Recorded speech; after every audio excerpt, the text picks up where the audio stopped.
اور ان کے نتائج وہ کسی کی مرضی یا منشا کے مطابق نہیں ہو سکتے.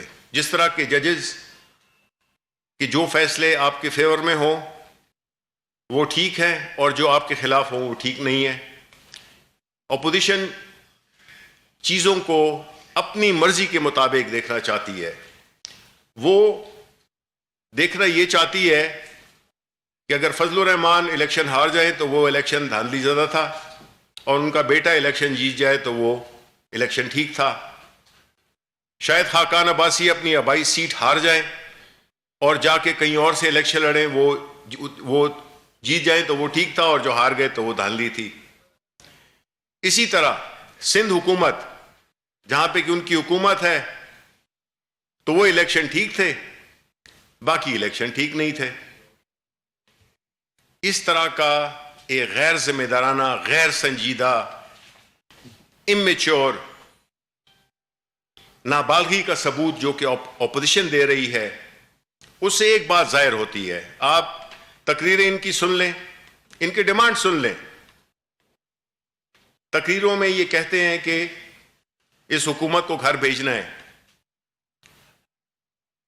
اپوزیشن وہ ہوتی ہے جو کہ جمہوریت کے جتنے بھی تقاضے ہیں اس کو پورا کرتے ہوئے وہ اپنی حکمت عملی بناتی ہے. اب آپ بتائیں کہ اپوزیشن والے ہوتے کون ہیں جو کہ کہیں کہ جی اس حکومت کو گھر جانا چاہیے؟ اس لیے کہ جو آپ کے لوٹ مار کا دور تھا وہ ختم ہوا، اس لیے کہ آپ نے جس طرح اس ملک کے اداروں کو مفلوج کیا، جس طرح کہ آپ نے اپنی منمانی سے لوگ اپنے اداروں کے سربراہ لگائے، ایک ایسے ماحول کو، ایک ایسے کلچر کو فروغ دیا جس میں کہ لوگوں کی عزت پیسے کی بنیاد پہ ہوتی تھی، ایک ایسا کلچر فروغ دیا جس میں کہ آپ نے قبضہ گروپ، قبضہ مافیا کو فروغ دیا. آج بھی جو آپ کے جلسے جدر ہو رہے ہیں آپ سب جانتے ہیں کہ وہ لوگ کون ہیں. یہ نہیں چاہتے کہ وہ ایک ایسا پاکستان، ایک ایسے دور میں داخل ہو جس میں کہ اداروں کا تقدس ہو، ادارے اپنے پاؤں پہ کھڑے ہوں، اور ایک لیول پلینگ فیلڈ ہو جس میں کہ ہر آدمی کمپیٹ کر سکے. آپ نے دیکھا ہوگا کہ انہی پالیسیز کی وجہ سے، انہی اپوزیشن پارٹیز کی جو دوران حکومت، ان کی جو حکومت میں یہ رہے، انہوں نے اقروا پروری، سفارش، رشوت کی بنیاد پر نوکریاں دیں، جس کی وجہ سے جو لائق لوگ تھے، انٹیلیجنٹ لوگ تھے، جن کے پاس یہ چیزیں نہیں تھیں، انہوں نے ملک کو چھوڑ دیا. ایک میسو قسم کا، ایک بڑی سطح کا برین ڈرین ہوا. یعنی وہ لوگ جو کہ اس ملک کی خدمت کر سکتے تھے، لائق لوگ تھے، اہل لوگ تھے، وہ جا کے اپنی خدمات دوسرے ملکوں میں دے رہے ہیں. اور جب آپ ڈھونڈنے جائیں یہاں پہ ملک میں تو آپ کو کئی اداروں کے لیے لوگ ملتے نہیں ہیں جو کہ اہل ہوں اس کے، جو کہ وہ کام کر سکیں. غرض انہوں نے ہر وہ چیز کی ہے جو اس ملک کو پیچھے لے جا سکے. اور یہ واحد سچویشن ہے جس میں کہ ان کے کاروباروں کو فروغ ملا اور ملک جو ہے وہ غریب سے غریب تر ہوتا گیا.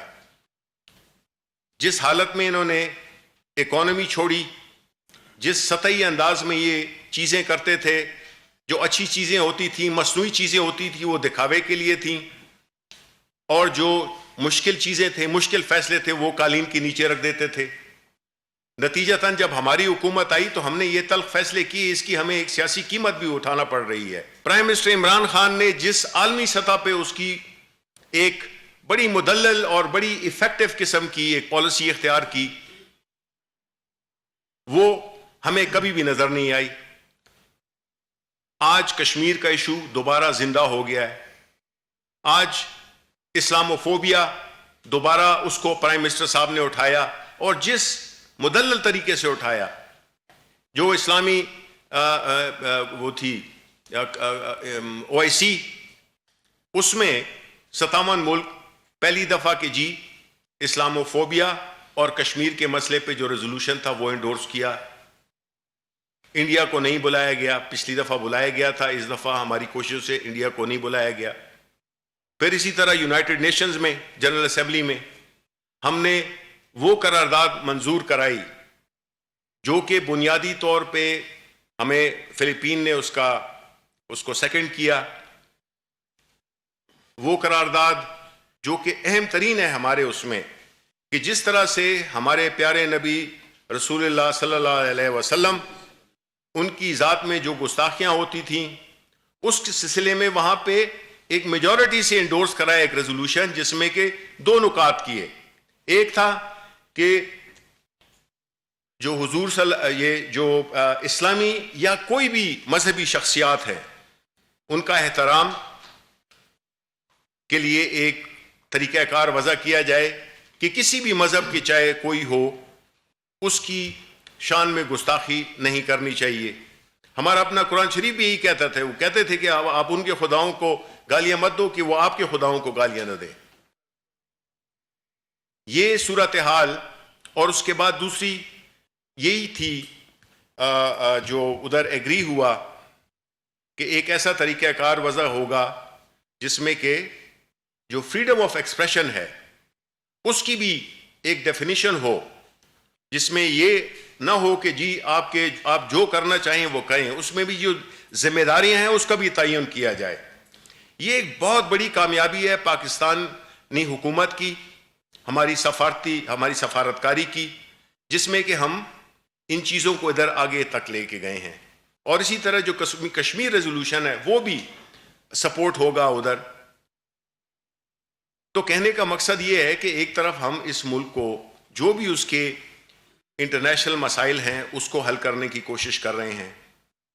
اکانومی بڑی مشکلوں سے اپنے قدموں پہ کھڑی ہوئی ہے, مہنگائی کم ہوئی ہے, چینی کی قیمت کم ہوئی ہے, آٹے کی قیمت بھی کم ہو رہی ہے اور بھی کم ہوتی ہے اگر سندھ والے اگر اپنی گندم کی ریلیز کرتے.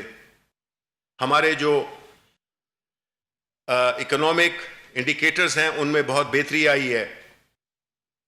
جون سے قرضہ بڑھا نہیں. ہم نے جو انڈسٹریل گروتھ ہے وہ بڑھی ہے. سیمنٹ سیل, سریا sale, construction industry, motorcycles, گاڑیاں, یہ بھی بات آج ہوئی کہ جس میں کہ یہ جو وہ آن لیتے ہیں جو گاڑیوں میں اس پہ بھی ہم وہ کر رہے ہیں.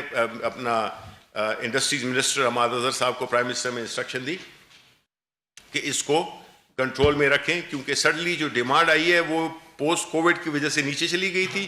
پھر اس میں ایسی بڑی ہے کہ جو عام حالات سے بھی زیادہ وہ بڑی ہے گاڑیوں کی سیل.